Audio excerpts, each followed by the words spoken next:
Hi, everyone, and welcome to the Wirex Crypto Podcast. I'm your host, Lianna, and I'm very happy to introduce our guest for today, Kane Mayfield, a crypto musician. Welcome, Kane. I'm combing my beard. I don't know if they'll be able to see me. They probably can't see me. But in the process of her asking that, I was combing my beard rather arrogantly, as though I had it all figured out. I don't. You'll learn that as I answer questions. But it felt good to start on a positive note, as I will undoubtedly see the yardage of confidence. In our podcast today, we're exploring how Bitcoin is being used in music. We'll talk about its beginnings, the obstacles and successes, and what the future might look like. So, Kane, tell us about your background. I am a failed struggle rapper. So for some people, that will make immediate sense. And for other people, the explanation will probably do it. So there's a brand of rap music that you'll just never hear from. You'll never know of them. You won't know any of the people. You won't know any of the songs. They're never on the radio. They're not on TV, nor will they probably ever be. And that's what some people refer to as struggle rap. You might know it as the old name, which is underground rap. And those guys there's a top 300 of which maybe the bottom 50 to 150 are somewhat have notoriety outside of just their own sub genre. But there's about 10,000 guys just like me, that are active jobbing musicians that you'll either hear from or not hear from. And as some fall off or die or age out or retire or quit or, just stop doing it publicly, they're replaced by new people. It's like sea turtles. Very few of us ever make it to the ocean. And I was a turtle who was close, but then, life and everything. So I just stopped. And I was happy to never do it publicly again prior to crypto kind of giving me my invigorationings, which is a fun word. And now I'm able to participate again due to this. I've been doing this since 21, so end of 20, beginning of 21. And now I get to, make my music and put it on various blockchains and have fun with it. And kind of my career gets a second, albeit very different, but a second life. So what is Bitcoin infused music and how did this concept originate? It's a term I made up because it sounds better than Rad explaining it. And even though he made up the process, calling it Bitcoin infused, I thought was a fun, not marketing, but it was a fun way to get people to say, what's that? The whole point of calling it Bitcoin infused is so someone says, what does that mean? But my buddy Rad, which is his name is, Bitcoin Audio, invented a process. He's a miner, not the kind Drake likes, the kind that mines crypto. And he created a piece of hardware that takes the Bitcoin blockchain, the transaction hash, the Merkle root, all of it, and converts it into a sound. We took that sound and laced it through 10 records. So my album, you're not just listening to the music, you're listening to the sound of Bitcoin. And we sampled it two ways. The first way was, obviously just the raw beat boops. It sounds like a modem, like any other digital sound you would imagine that it sounds like. And the other way is, the producers, shouts to Street Scott, really took the music and sampled it and pitched it. And so something that said, boom, now it's, and now we're playing it like it's drums or using it like a snare or a 808, or we're using it in lieu of another instrument. And it's literally in the music. So you're listening to the sound of sound money. And then, of course, we put it on Bitcoin because it'd be weird to put Bitcoin infused music on Cardano. Yeah, that would be really weird. I'm sure the Cardano people are like it, But... Can you explain how Bitcoin and blockchain technology are being integrated into the music industry? Yeah, mostly famous artists are using them for cash grabs, and independent artists are using them for a new medium to deliver their goods. You're in a position now where, as an independent musician, which is, I tell people how I always start every venture is, sorry, I'm I'm allergic. I'm addicted to cone in my face. I'll put that down. I start every venture with the thought and the forenotion that I am an independent artist operating on a shoestring budget. I always start everything with that. If I start everything with that, that's like my morning Hail Marys. I'm an independent artist on a shoestring budget and go. And how can I do whatever crazy thing I'm trying to do? Well, as an independent artist on a shoestring budget, especially if my medium is music, the highest profit margin item that I have is a vinyl record. One of these, the highest profit margin item I can have. There's two problems with these things. These are wicked expensive for me to get. It takes thousands of dollars to even secure a couple hundred of them. And then I have to spend that money up front. I also have to get my money back out of them, which means I have to be in opportunities and positions to sell this. And if I don't have the base, it's not a lemonade stand where you open it and thirsty people come by. You have to have the demand to sell product. But this, again, is the absolute best it's going to ever get for someone like me, which is a vinyl record. CDs, no one buys them for the most part, but even the ones that do, thin profit margin. Shirts, unless you have some high-end couture, thin margin. Cassettes, there's a nostalgic audience that will buy them, but again, thin margins. It's not like you're going to buy a cassette net unit cost of $6 and sell it for $150. With vinyl, your net unit cost will be $8, $9, and you can sell these for $50 plus $150, $200, depending on your market. But that's why NFTs made a lot of sense. People don't buy things digitally. And even if you buy it, do you own it? Can you resell it? There's a strong argument there. So an independent artist, or just a small artist, or just a non-major famous artist who obviously wouldn't need any of this outside of celebrities cash grabbing, is digital doesn't pay. Streaming doesn't pay. 75,000 streams, which is a lot of streams for a man of my station, is 0.0033 cents a stream. So that's what, $247.50 for 75,000 streams. That's not very good if you're trying to live off your art. But if I sold one NFT for $247, now one of my collectors is instantaneously worth 75,000 streams. So an artist that comes here and finds even a little bit of success, it's sticky. It's hard for them to want to go back because it's so much better here. Because it's the ease of availability. Like, this is a digital conversation.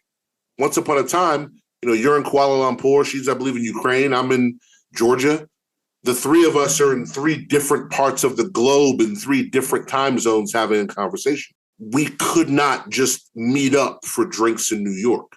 I mean, we could, but now your budget, my budget, now there's a lot of other factors at play, right? So the ease of availability of a digital conversation is faster than a physical one. The same with products, music. The ease of availability of a digital product is way faster than a physical one. But the problem is getting that physical level of ownership. This card, even if you don't know what it is, it's worth something.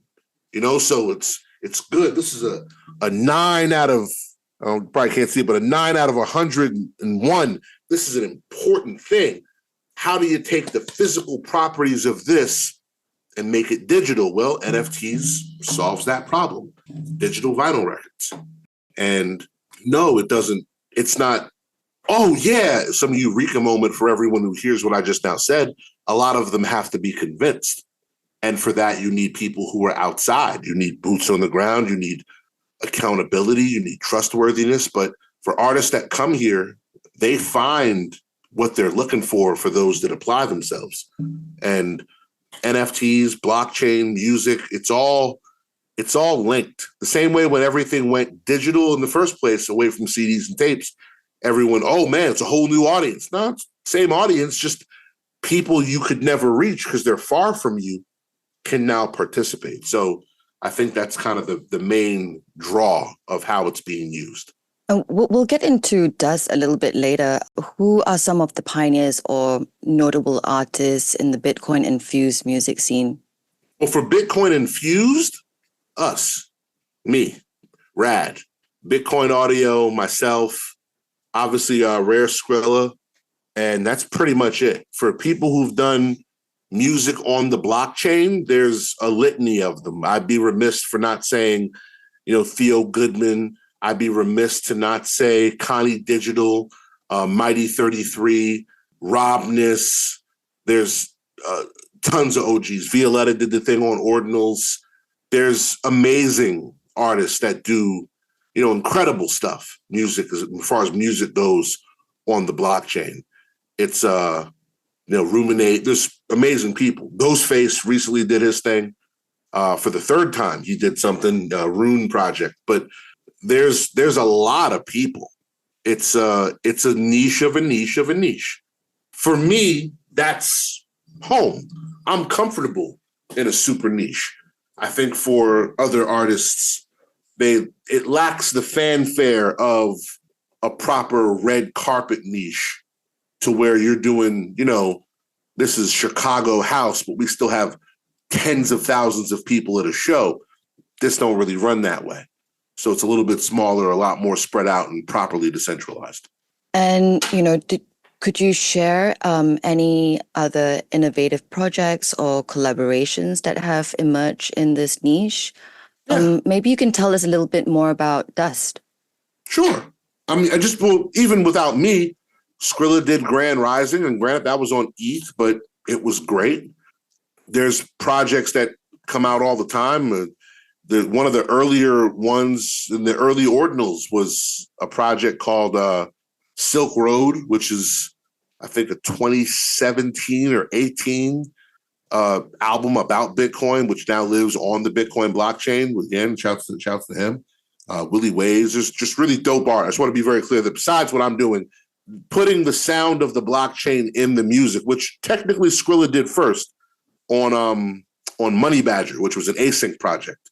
Rad also had a vinyl record that was auctioned off as a fundraiser for, rest in peace to John Villar, who was a founder and an OG dev at Counterparty, the OG of the OG Bitcoin blockchain, where fine art and goods are sold in the home of, obviously, rare Pepes and fake rares. But Dust is, again, it's my project. It came out December of 2023. It's been doing as good as anyone at my house would expect. We've sold a few copies. We've sold out of vinyl a couple times and sold out of box. The box is right here. So I think it's just a matter of giving people what they're looking for. And while my music itself isn't crypto themed to where I'm rapping about the Merkle root, because that'd be corny. I think that Dust shows as an example, because crypto rap, if you Google crypto rap, a lot of it's not very good. I mean, I can dance around that fact, but it's still a fact. A lot of it, for most people who listen to hip hop, it's not very good. A lot of the crypto music, it ain't great, because it's, the kind of people who are into crypto, the Venn diagram doesn't have tons and tons of overlap with the kind of people who are also super duper into creating music professionally. So you get a lot of amateur artists, people whose careers never took off, blah, blah, blah, and you kind of got to pick from what's there. But every now and again, it does sync up and you get some amazing banging stuff. Dust is an album that I created in 2016 before I knew about any of this. And we remixed it, essentially remixed it through cryptography to make it a Bitcoin infused album, which we then put on the blockchain. Perhaps I'm not answering the question all the way, but that's where Dust falls in, at least as far as what I think it is. That's amazing. And what are the potential benefits of Bitcoin and blockchain for musicians and producers? Well, it turns the funnel upside down. That's the biggest thing. The normal funnel is the same funnel that everyone uses for business or art or anything. You throw a bunch of stuff in the top, everything you can. You throw every kind of person, every indication of interest, every opportunity, every conversation someone wants to have with you, everything. You throw it all in the top, and you cup your hands at the bottom and hope something resembling a living wage comes out. And a lot of times it doesn't. because you threw so much shit in there that, a lot of the shit clogs it up, wastes your time, you miss opportunities. Such is life. As you get better, you learn to essentially turn your funnel upside down. Crypto music does it for you. It turns your funnel upside down. The only people who fit in what would normally be the bottom, which now is the top, the thin part of the funnel, are the people who are into cryptocurrency, understand what they're buying, have active wallets, know how to buy the thing. Like, I don't think that it's advantageous for artists to onboard a bunch of people for the purpose of a transaction. That's just hasn't panned out as being the most effective way to do this. And some people disagree. They're wrong, but they're entitled to be wrong. I don't live at their house. But yeah, most people who do well at this work with the people who live here, which means you have a very thin percentage of the population that will understand what you're talking about, have the kind of money that you're charging, which is, again, not fiat, it's cryptocurrency, have enough of it to buy what you're selling and a predisposition to buy what you created. Because they're not just, it's not a charity. They're not donating it to you. It's a quid for the pro quo. They're giving you crypto in exchange for your goods or services. If they don't think your goods are good enough, they're probably not going to buy it. So, it's a very thin niche of a niche of a niche of a niche of a niche of a niche. And it makes that funnel hole real small. But the fun part about this is that when you put one in, they multiply on the way down. So off the rip, one of mine that goes in, one of my collectors is worth 75,000 streams. I know how far and how hard it is to get 75,000 streams. I've worked for it before. I have a value and appreciation of, and at least a reverence of the work required to get 75,000 streams. So one of mine being worth that much, they're special. You talk to them different. And they have friends that are like them, so they talk to each other. Hey man, what'd you do? Oh yeah, today I picked up this digital statue from the Captain Spaghetti Fingers, some dude or whatever, right? What'd you do? Oh man, you gotta see, I bought a Bitcoin infused record. Yeah, got the sound of Bitcoin. Really? Where'd you get that from? And that's obviously a conversation you would like to have being had about your work. And the fortunate thing about here is that happens. So for an artist, what you benefit from, and I said all that to really dig in my heels illustrating, these collectors are hard fought. It's not a walk in the park. You will bleed, same as you bled in the music business, to collect collectors. But once you collect one is worth 75,000. And even though there's sparse and it's niche and super duper rare and obscure, you can find a few hundred people if you work at this long enough that like your stuff. And if one's worth 75,000, if you have 500, you now have 37.5 million listeners. It's not bad. Wow. So That's I say a lot. that. Well, I say it that way for the gravity, but in my world, because I don't care about streams, I think in the conservative world of one of my collectors, if one of my collectors, and I have 500 of them, if my collectors only show up 20% of the time, which is 1 out of every 5 things that I do, and I do something every quarter, they're only buying something from me once every 2 years. I put something out once every 3 months. That happens 4 times in a year. They only show up once every 5. They only buy once every 2 years. A person that bought from me in 2022 does not feel burdened buying something from me in 2024. Because it's like, and I've been dropping stuff since. In their world, they're barely keeping up with it. And I'm not pressuring them, and they're happy to be participating because they like the thing that they're getting, hopefully. But if my thing is $250 and 100 people buy it, it's 25 grand once every 3 months. That's 100 grand a year off of your art. Your relationship with the government, Joe Byron's IRS is your own business, but that's 100 grand a year less taxes that you did from your house. That's a living wage off of your artwork. That doesn't involve you debasing yourself, doesn't involve you trend chasing, doesn't involve you having to make a certain kind of sound or do diss records or get into skirmishes with artists because there's not enough food to eat. Like living perpetually on a boat where the food ran out is what it's like to be an independent artist on a shoestring budget, because your other friends are also independent artists on a shoestring budget. And sometimes there's only one piece of chicken. You can split it like egalitarian gentleman, but typically you're going to end up fighting over it. And That's a really, yes. Sorry, go ahead. No, clearly. Well, that's what the benefit of here is. I don't have to fight anybody. The only thing I'm fighting against is like my T-Mobile bill. I'm just fighting against my bills. I'm just fighting against poverty and complacency and lack of imagination. The things an artist should be fighting against. I'm fighting against like writer's block. I'm fighting against artistic stifling of just life shit. You know, I'm fighting against, it's hard to babysit my baby while creating artwork. And I'm not burdened by my baby at all. I love my baby. It's beautiful, premium baby.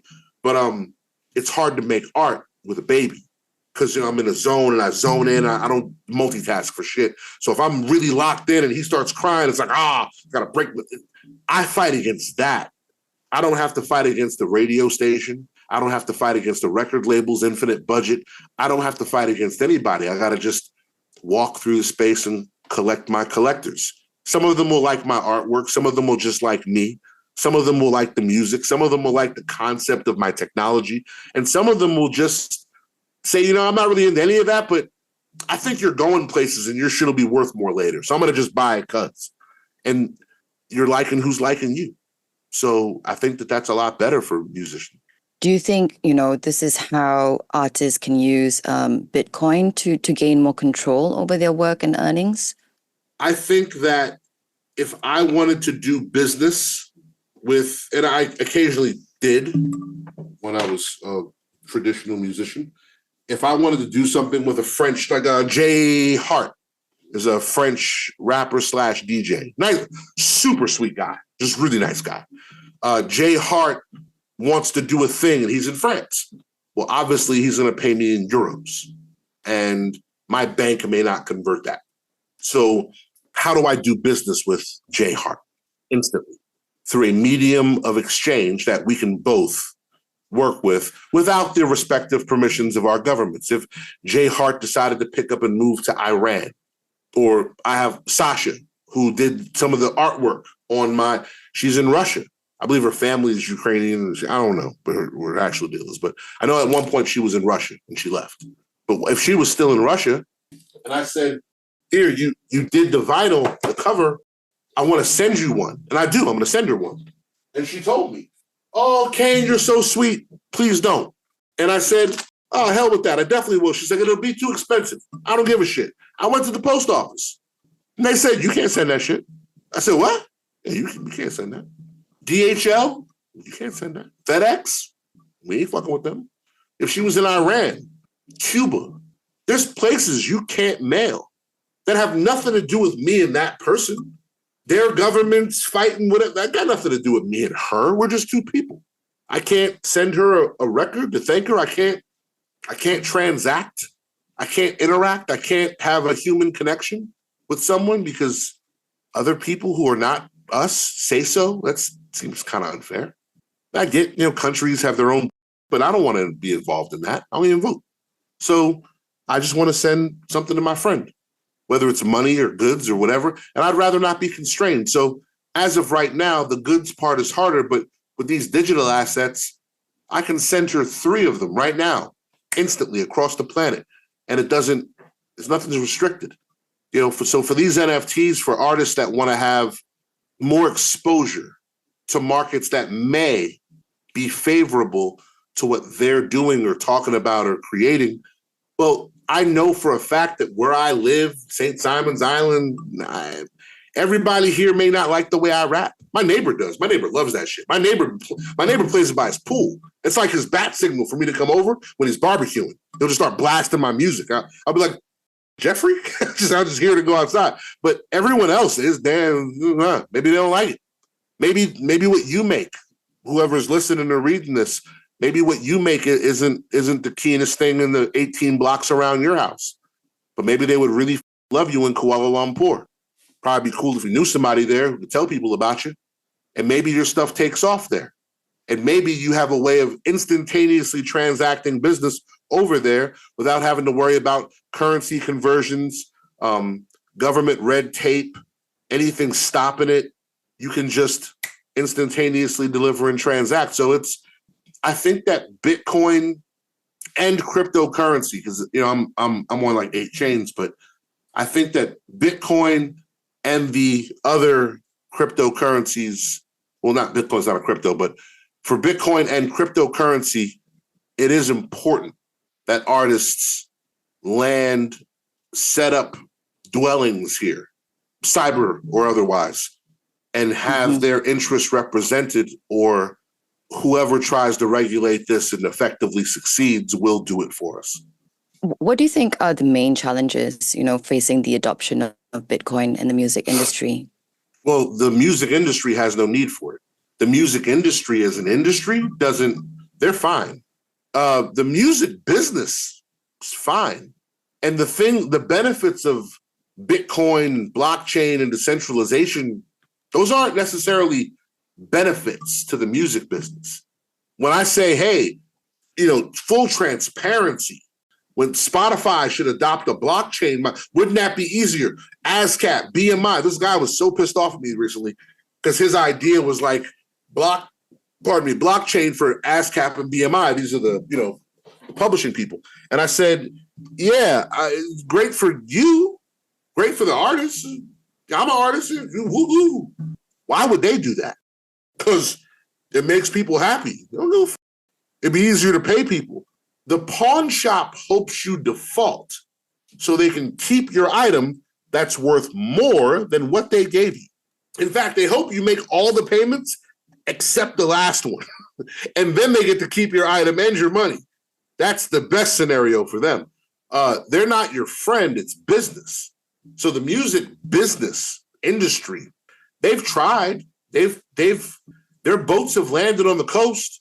Fortunately, up until now, they couldn't last the winter or the Indians killed them.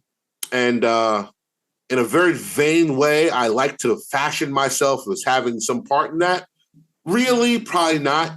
They're just ill-prepared and don't know what winter is and don't know how to grow corn or make farms quickly. But they land here, the winter kills them, or an Indian tribe. Most of the time, it's just the winter. Sometimes they land, they rape, rob, and pillage, get right back on their boat, and they leave. And those are the cash grabs. But the actual industry, I'm not going to say they won't ever be here. And I know that everyone has this, they're coming. And when they get here, there's nothing you can do about it. It's hyper, just like they have a defeatism fetish. And it's gross. And I personally hate it. And I get, part of my reputation is pretty well deserved, where I push back pretty hard against that kind of defeatism because they don't know how to survive the winter. Why would you want to teach them? And it's like, well, because, they're coming anyway, you might as well get in their good graces. Buddy, they never learned how to share. They're not going to think. It doesn't work that way. Band together, lock arms, be a community, things are fine. And that's how I see things. I think that for the business itself, there isn't tons of room for their culture here.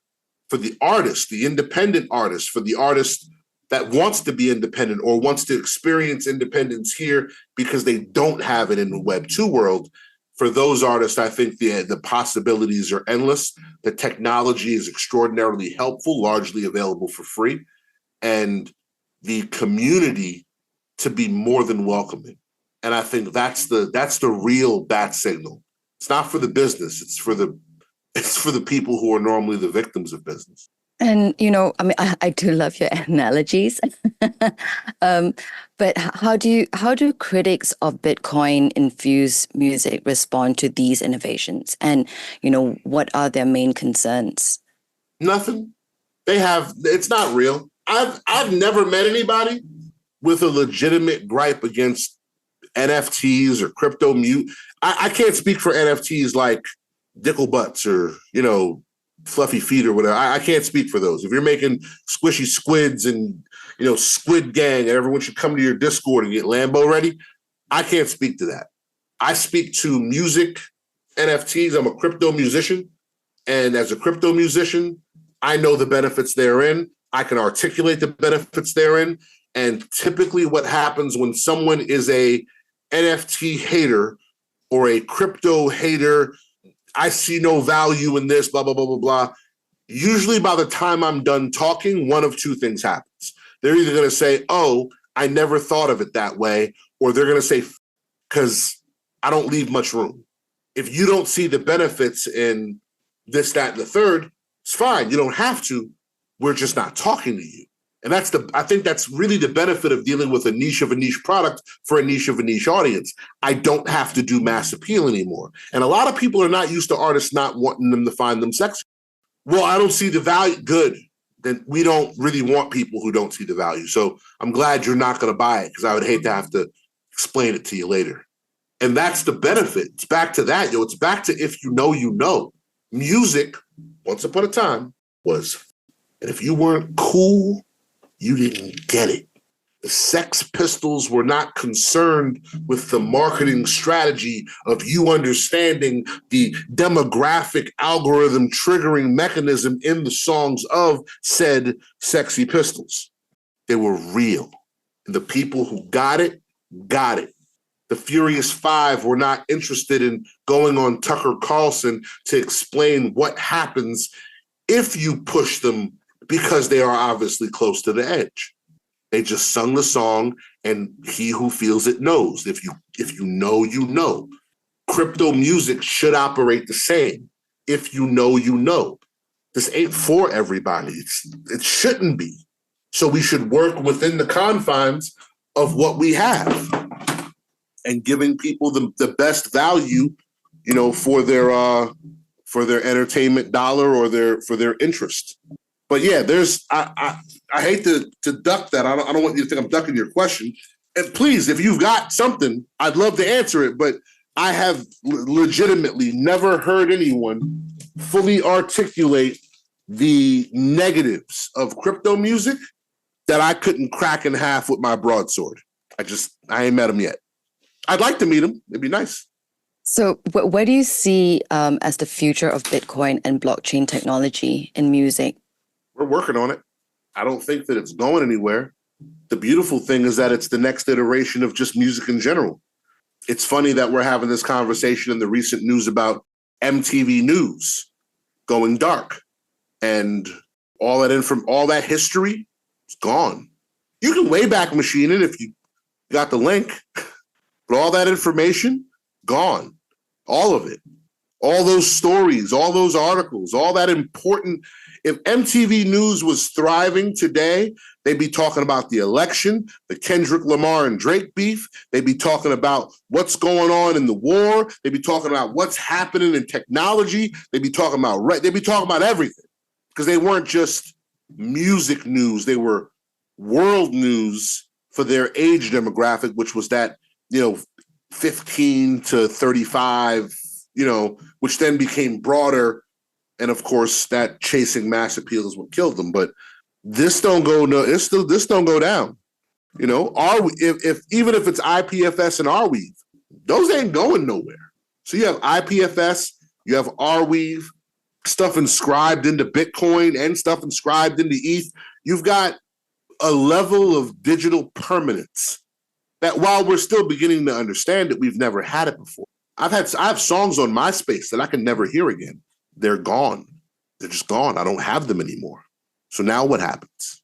Who knows?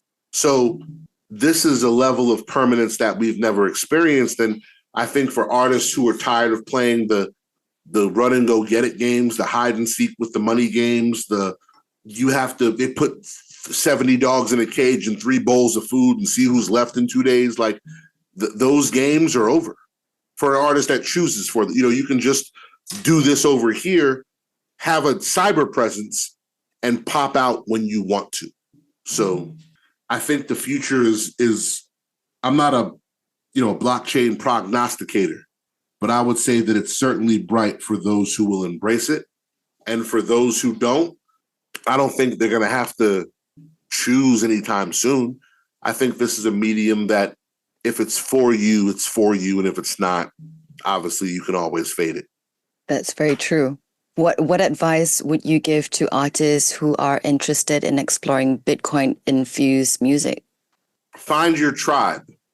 Get rid of the customer salesman culture. Put your checkbook away. Open your ears, not just to respond, but to learn. Learn why and seek the culture.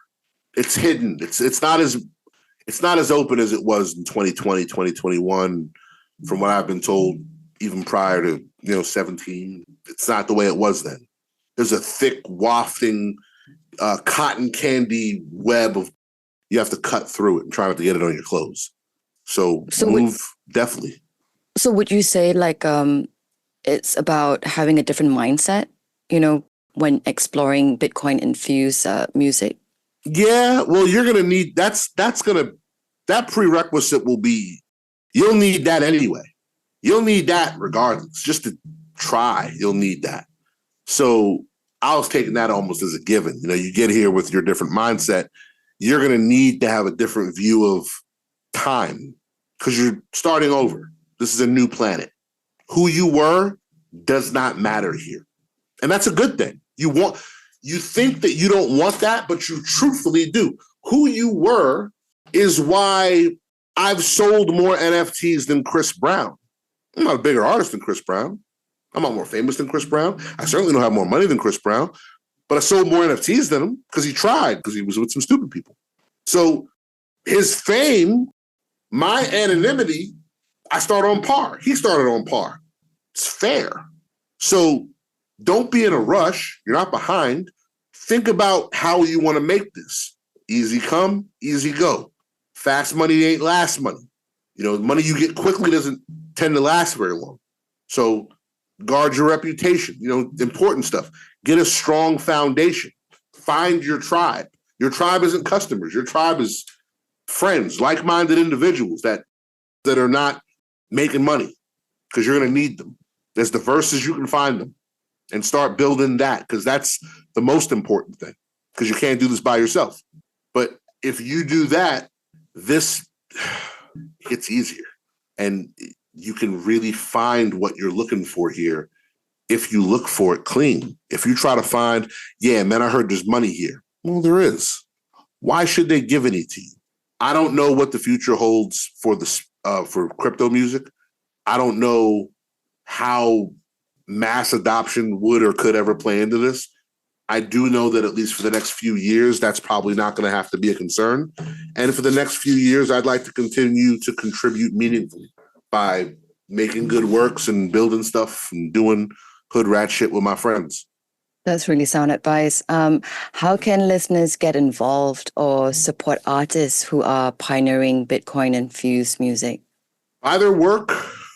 It sounds corny, but even without buying their work, just all of us are on the socials, Twitter, Telegram. We're all on all them things. A word of encouragement, bro, you have no idea.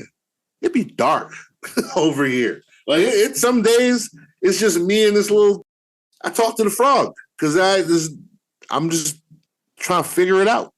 4 years in, you think I know what I'm doing. I don't, so I just sit here, and sometimes those tweets, those DMs, those, I'm tagged in a thing. Hey, I just want to say real quick, Kane Mayfield's really dope. I'm like, oh, I am. Oh, man. It makes me feel so good. That is sometimes better than money. A lot of times better than money. So even if you don't have the crypto or don't understand the crypto yet, or you're on your journey, you're figuring it out, and you see something that's dope, talk about it. We spend so much time and energy on shit that we hate, but we never spend time and energy on the things that we love and the things that we like. So let's give the things that we love and like a chance, and simultaneously you're uplifting, at the very minimum, the visibility, but in a lot of cases, the spirits of artists who are trying everything to stay relevant in a mayfly attention span cyber economy that's very quick and very tricky, and with evolving technology by the minute. So yeah, it's buying work, sure, cool, show up to spaces, blah, blah, blah, blah. But say a nice thing, a nice word here and there. It goes a long way. And that's the tribe that you're kind of that you were talking about, right? Yeah. Thank you so much, Kane. And we really appreciate you being here and shedding light on the world of Bitcoin-infused music. Thanks for sharing your knowledge and your experiences with us today. My pleasure. My pleasure. And to all our fantastic listeners, I hope you've enjoyed this conversation. Don't forget to express your support by liking, subscribing, and sharing this episode. Thank you for tuning in, and until we meet again, stay well.